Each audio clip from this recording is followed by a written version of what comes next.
I've been proud to have Vālenz as a sponsor of the podcast this year, and I was excited to get to tour their Philadelphia office to learn more about this company's culture that I've heard so much about. My first question, though, what does Vālenz mean? How did you land upon, like, when did you go, oh, that's the name we want to go with? So it goes back to joining the industry and the company at the same time in 2018, late 18. As I looked around, I'm like, there aren't really great partnerships. There aren't many companies that are kind of satisfying what I like to refer to as the unmet or underserved need of an industry or a customer or a segment of a space. And so when we heard as a management team at that time in 19, the word Vālenz, strong, vigorous, and healthy defined, we're like, wow, that's a connote for what we're trying to do. Yeah. Right? We are trying to build strong, vigorous, and healthy partnerships. We're trying to build a strong, vigorous, healthy, dare I say, durable business. And most importantly, we're trying to create an opportunity for members to become strong, vigorous, and healthy, take control or ownership of their own healthcare journey.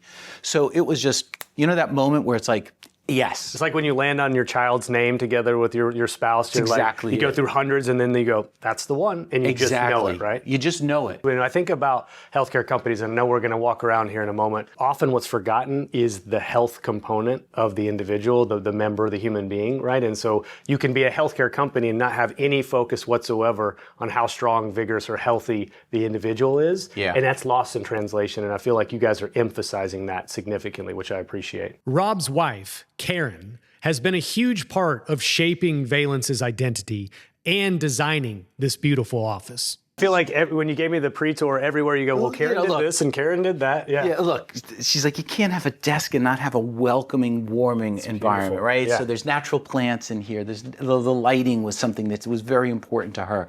How that you displayed the brand clean and crisp and representing kind of the philosophy of the business. That's all her. The artwork that you see in the front, she designed that. She had artists do that work for her and set it up. As we ventured further into the office, Rob and I dug a bit deeper into their core mission statement. So the Vālenz name, Latin for strong, vigorous, and healthy.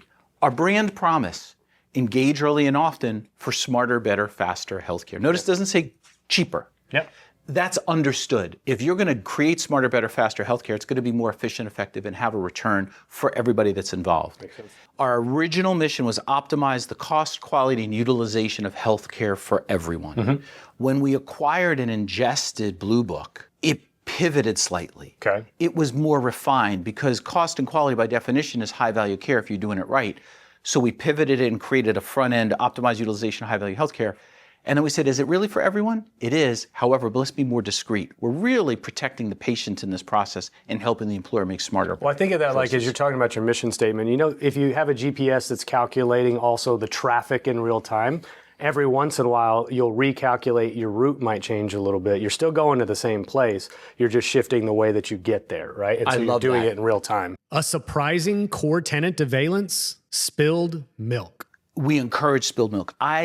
I literally will get IMs, texts, emails from team members, people that are answering the phone. This is not like executive level. This is like somebody who is on the front lines, and they'll say to me, I have to tell you I spilled milk today and here's what happened. And like my reaction is like trumpets and all kinds of celebration types of emojis, because we want people to feel comfortable that they're learning and they're growing and that the company allowed them to do that, right? So, I think it was Richard Branson used to say, train your people so they can work anywhere, treat your people so they never will, right? That they'll always stay here, or some form that's an iterative of what he said. And I think we've philosophically kind of driven to that, which is we want you to spill milk and then yes and. For those that are not familiar with it, it comes out of improvisational comedy. My wife enters that story again, Karen, and she takes me to Second City. We do a 5-day or a 4-day workshop where I jokingly will say, I learned very quickly I am not a stand-up comic or a improvisational comic rather. But I've embraced this idea of yes and you have 4 chairs on a stage. You got 4 people who are working together. They don't know what the story is they're going to create together because they're going to grab ideas from the audience in real time, do it. And they're going to trust each other enough to say yes and as they hand off and build the story together. Exactly. And we're building a story at Vālenz. We're building a story inside. We're building a story with our partners and our customers in this. And it has to be with yes and. It can't be Spencer, no. And so like we come here to this engage early and often for faster and smarter, better healthcare. Yeah. Why this statement on the wall right here? So that is our brand promise. Every day when I come into the office, I actually walk around.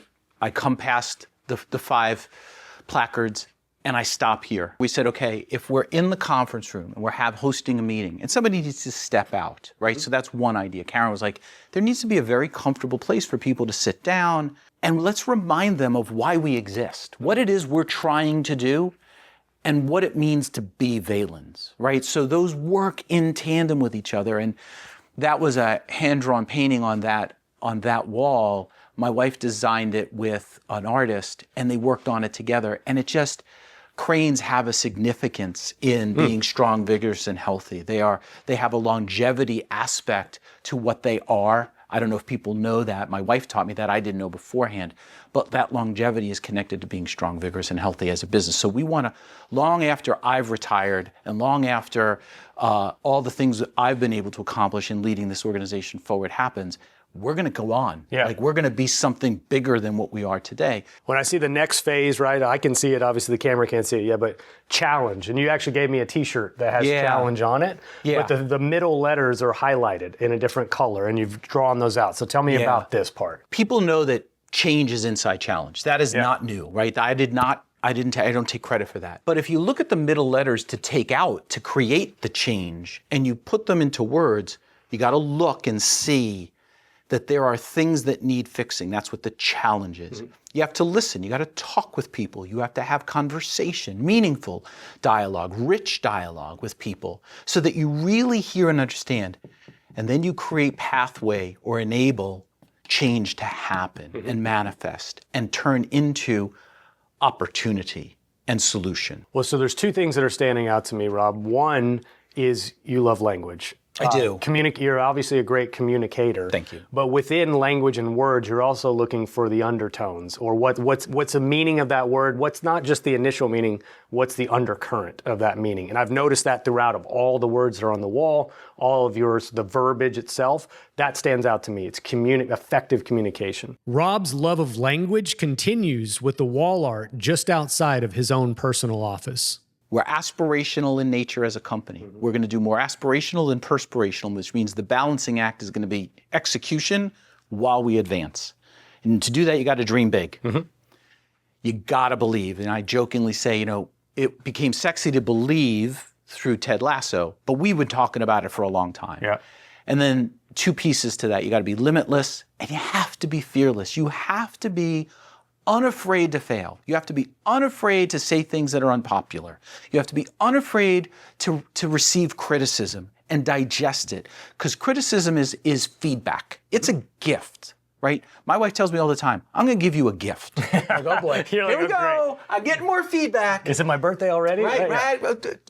I don't feel like taking a gift today, right? But the truth of the matter is when people critique and feedback, these are gifts. They're telling you, you can be more effective. You can be better if you think about this.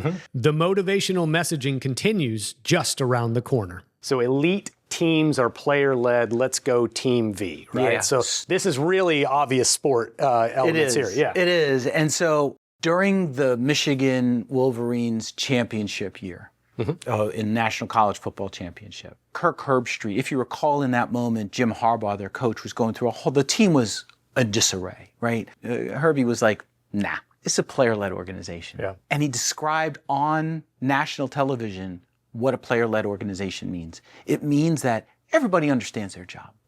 Everybody knows what they need to do to execute and win. And everybody knows what the other person's supposed to be doing. So they're going to hold each other accountable to a new level. That is what I mean when I say player-led. That I don't have to be the person to say, hey, Spencer, you missed a block. Yep. There's somebody sitting next to you that says, hey, you missed that block, don't let that happen again. I don't know that we're that every day. Sure. Right? Nobody could be perfect. I'm not the perfect person, you're not, none of us are. but that's what we aspire to be. Well, I mean, every single day. Great teams have bad games. Great teams have bad practices. The star players have terrible performances from time to time. Yep. I think one of the things that I've learned over time is that it's better to be consistently good than occasionally great. And so when you have a great team or a high standard, there are days when it's not always perfect. But if you can be at least good consistently every single day and then be great ever so often, versus let's say your level overall is consistently poor and occasionally you're good or occasionally you're great. The variability of performance actually leads to a bad outcome. And so you need a team with a really high standard where it's okay to make mistakes and not be great every single day, but the standard is high of what you're supposed to do. My favorite part of the office is the unique word cloud near the entrance. So I had to get the story behind it. And so you'll have to explain what this is and why all these words and why some are bigger than others. But I think this is actually interesting. This is customer feedback, correct? This is, so when we held our I Thrive Council, which was we had 37 customers, partners, and guests that attended. We said, hey, as an exercise, can everybody write down 3 words or phrases in how you think of or see Vālenz as a business, as a company, as a partner? What was intriguing, and so the way that this works, if the word is larger, it appeared multiple times. Right. The largest word is the one that appeared the most. And if you look, innovative is the largest word by far. What I think I was most proud of, and I use this word a lot, humbled by, is that 37 out of 37 had it 1 or 2 on their list. Innovative. Really? Yeah. Really? Wow. Innovative. Now think of to bring closure to the loop here and go back to that board, the boards over there. The whole idea of getting comfortable being uncomfortable and spilling milk is that you're innovating, you're breaking glass, you're charting new ground, you're doing stuff that hasn't been done before. And as a function of that, you're going to fail to succeed.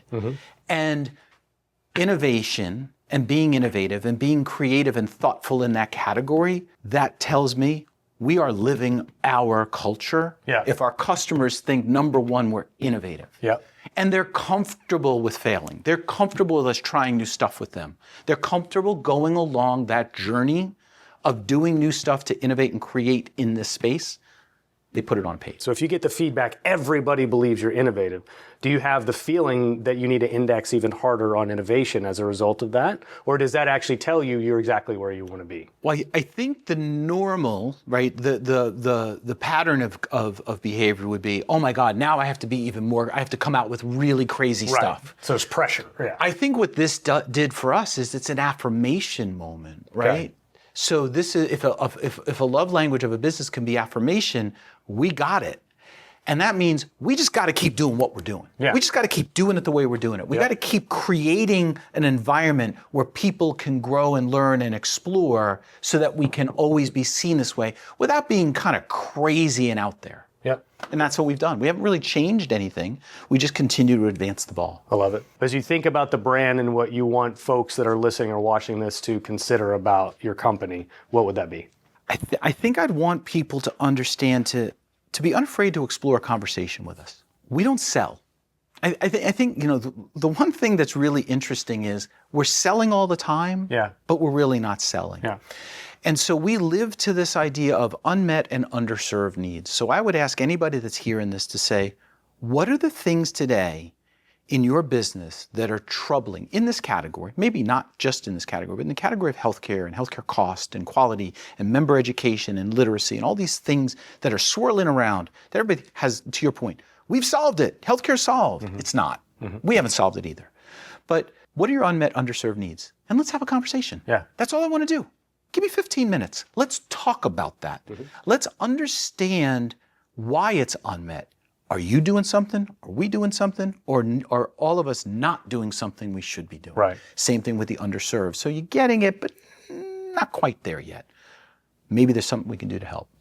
And so we are a company that at the soul cares. We care because we want to fix and solve and help. And to do that, you've got to hear from your audience what they're not getting and what they think they need or what they think they need that needs to be better. And if you're willing to have that conversation, I'm willing to do it and see if we can help you. Thanks so much for giving me the tour, telling me the story. I mean, it's actually inspirational to be here, all the vibrancy, all the color, all the language. I'm a big fan of language and communication as well. So in that spirit, why don't we go sit down together and we'll talk about what's new at Vālenz. That's awesome. Sound good? Looking forward to it. Awesome.